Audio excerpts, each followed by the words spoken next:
Is it just me, or in the last few years, have you noticed the exact same characters popping up again and again in TV series, movies, and books? As a book editor who's edited hundreds of novels, I'm not against tropes or character archetypes when they're used well. But some of the characters we're seeing all over the place ran their course years ago, and now, when they come up again for the 1,000th time, they ruin the entire story. So here's my list of 5 characters that I would love to banish from my library and my screen, and what I would like to see more of instead. And the one I'll get to at the end is probably the most annoying of them all. But let's start with the character type that infuriates me so much, I was this close to making an entire video just about it.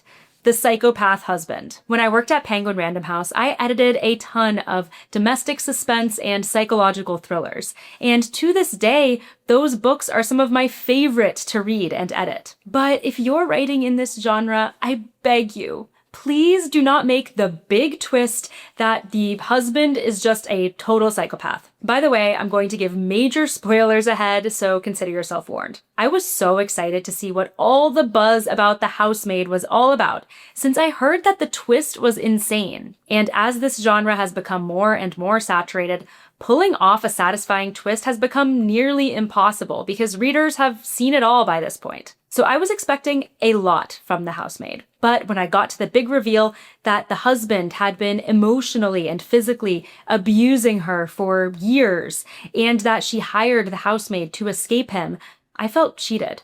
That was it? Really? There's nothing more to it than this disgusting, twisted guy enjoys locking women in his attic? I guess that by 2026, I thought we'd have a more interesting narrative than the husband is evil and he did it. But I swear, this psychopath character keeps popping up everywhere. I also watched the Beast in Me series on Netflix, which has such an intriguing premise. A writer lives next door to a man who has been accused of murdering his first wife, and she starts writing a book about him and exploring whether he's innocent or guilty. And guess what the big reveal is? Yep, he did kill his first wife. And in fact, he killed a bunch of other people too. He is a total psychopath, just like everyone thought. I understand why this twist worked at first. It preys on our primal fear that the person sleeping next to us isn't who we thought they were at all. That's a super interesting thought experiment, but I think it gets shortchanged when you reveal that one person in the relationship is just completely evil.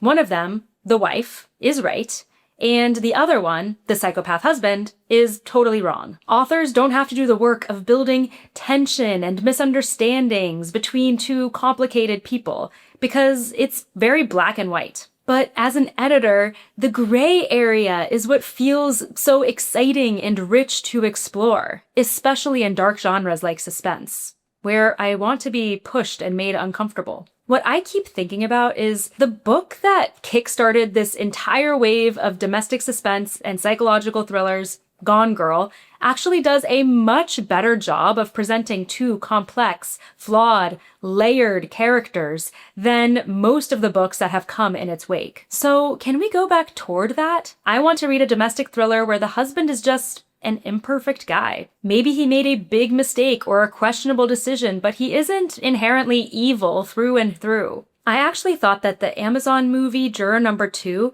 did a really good job of putting a regular guy in a thorny, messy, impossible situation. So I'd love to see more of that in the suspense genre. Next on my list is a character that shows up way more in fiction than in real life. The writer protagonist. The novelist who has writer's block. The journalist searching for their next big story. Writers love to write about writers. We see it in Verity by Colleen Hoover, also in her latest novel, Woman Down. Yellowface by R.F. Kuang. The Plot by Jean Hanf Korelitz. Writers and Lovers by Lily King. The Writing Retreat by Julia Bartz. I could go on. I'm not saying these books aren't good. I enjoyed many of them myself, but we have to talk about the writer as protagonist cliché. I get where it comes from. Authors often write what they know, and it only feels natural to explore the profession of the written word in fiction. Also, writers are often introspective and reflective, which makes them good characters. And readers probably like reading about writers to some degree, especially if they don't know many in their real life. But where are all the other interesting professions in the world? I want to see more variety. In my own friend group, I personally know a veterinarian, a doula, a costume designer, and a dentist. These women all have very interesting lives and jobs, but I never read about them in fiction. I'd love to be transported to other worlds besides a writer's lonely desk. No matter how hard we try to avoid them, cliches and all sorts of other mistakes inevitably creep into every writer's early drafts. But today's sponsor, Pro Writing Aid, makes catching them effortless, which is what makes it one of the best writing tools available. When I tried it for the first time, I was floored by how many features Pro Writing Aid has specifically for creative writers. It goes way beyond checking spelling and grammar. You can run more than 25 different reports on your story, including sensory description, repetition, and readability. And you'll see exactly where your prose is weak and how you can improve it. I especially love the pacing report, which flags paragraphs of introspection and reflection that can bog down your story. I see this problem all the time in manuscripts I'm editing. Here's a short story I wrote back in high school. When I run the pacing report, Pro Writing Aid shows me that I begin with 3 whole paragraphs of introspection. This made me realize the action of the story doesn't really start until 5 paragraphs deep, so I'd definitely want to revise that so the story has stronger momentum. Now you can catch problems like that before sharing your manuscript with an editor, agent, or reader. Use code Alyssa20 or click the link below to get 20% off yearly Premium and Premium Pro licenses. Or just sign up for free to try the features and join 4 million writers who are making their stories better.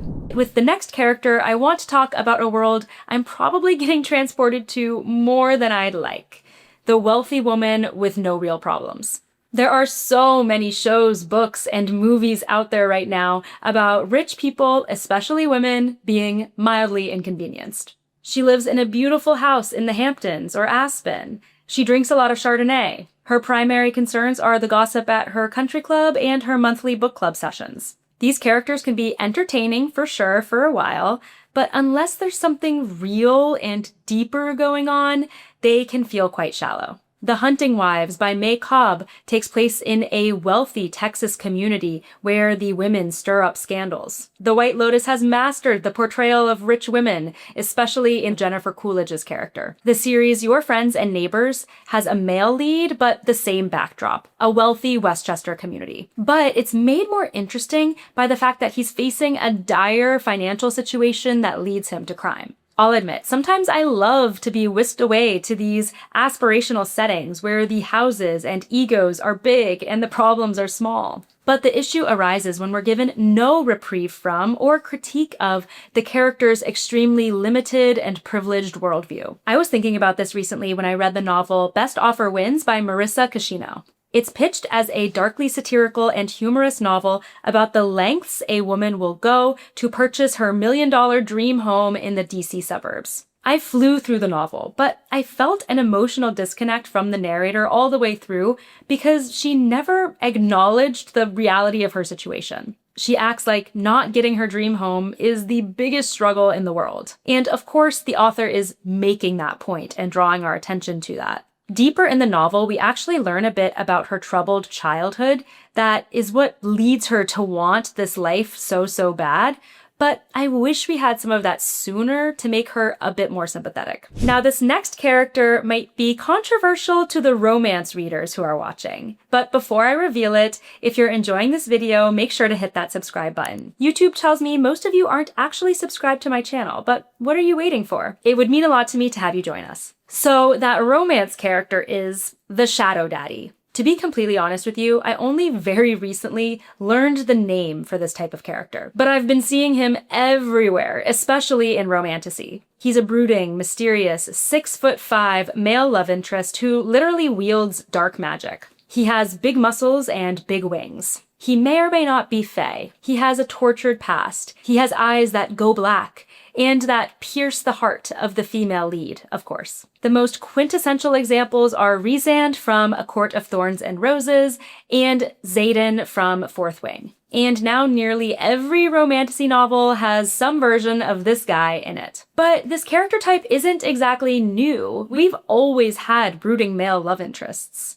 Mr. Darcy, Edward Cullen, even Jess from Gilmore Girls. But it feels like the Shadow Daddy is the most extreme version of this brooding male character. He's more than just emotionally withdrawn. He literally wields this dark, dangerous magic. The power dynamics are way in his favor, and that makes him a little bit scary. But in 2026, I'm personally more interested in male love interests who are vulnerable, who can harm their love interest, sure, but who can also be harmed. They can be closed off. They can have dark pasts. They can even be magical. But perhaps they don't need to be quite so unreachable and dominating, because the best romances, I think, are built on vulnerability, not power. It's two people who are equally capable of hurting the other, but choosing not to. I want love interests who are scared, who don't have the answers, who are actively working for that connection. Okay, so we finally got into the last character on my list. You'll immediately know who I'm talking about,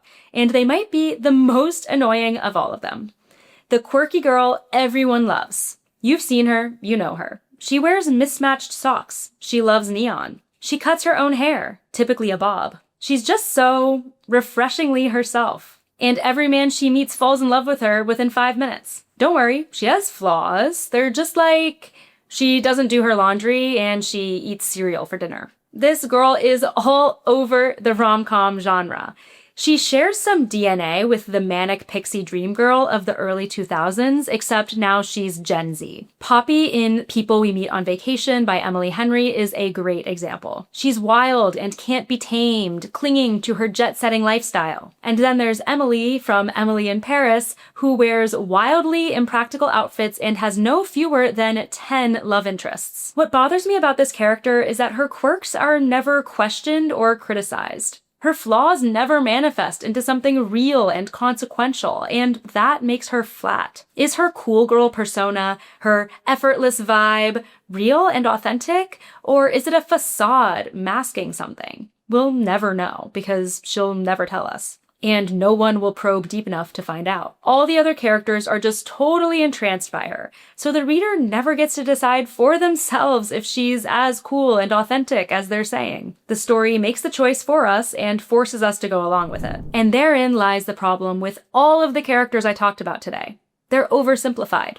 Good fiction gives us a character with sharp edges and contradictions and allows us to decide how we feel about them. It trusts us to form our own opinions. But these characters tell us exactly what to feel about them. We should fear the psychopath husband. We should lust after the shadow daddy. We should adore the quirky girl like everybody else does. But I want characters who surprise me, who challenge me, who I can't 100% figure out even by the end. So now that you know my list, tell me in the comments, do you agree? What other characters are you sick of reading about? And listen, if you're working on a manuscript and realize that you have one of these characters, don't panic. The fix is simple. Give the character a robust interior life, real flaws, and layers that take them beyond the archetype. And if you want to make sure you're building a protagonist that feels real and not like a trope, make sure to watch this video next where I go through the most common character mistakes I see in manuscripts I edit and exactly how to fix them. Thanks so much for watching and happy writing.